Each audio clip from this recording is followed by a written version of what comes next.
હમણાં અમારું 7 કરોડનું કલેક્શન થયું એટલે અમારે શું છે અમારા કરતા અમારા ભાઈબંધ મિત્રો બહુ ઉત્સાહમાં છે ત્યારે 7 કરોડ ભાઈ અને ઓલો સીધું જ ઇમોજી જ આવ્યું અમારા ગ્રુપમાં ઓલું અમિતાભભાઈ વાળું 7 કરોડ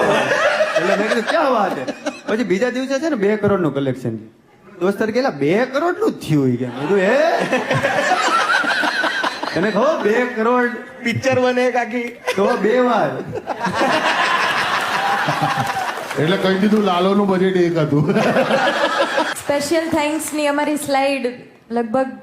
કેટલા મિનિટ હાલે છે? 3.5 મિનિટની સ્પેશિયલ થેન્ક્સ થેન્ક્સ છે છે એટલા લોકોએ અમારે ક્યુઆર સિસ્ટમ જ હતી યોગદાન પિક્ચર આખું ક્યુઆર સિસ્ટમ થી જ બન્યું હોય સાચેમાં હે હા 3.5 મિનિટની તો સ્પેશિયલ થેન્ક્સ છે મેં તો આમાંથી એક પણ નો કાઢતો ને કે આમાં અટવાઈ જાય પિક્ચર એટલે વિના મૂલ્યે આ લોકો બધાએ કામ કર્યું છે એવું? નહીં એટલે બધા પોતપોતાનું કન્ટ્રીબ્યુટ હોય ને અમુક કે મારું પેન્ટ લઈ જાય અમુક કે મારો શર્ટ આપી દઉં એટલે કઈ બી આપી દીધું એમ કે ભાઈ તારે શું જોઈએ બોલ એટલે ઓલા વાડીમાં ઓલા દાતાશ્રીઓના નામ ના હોય એના જેવું હતું કેટલાય દાતા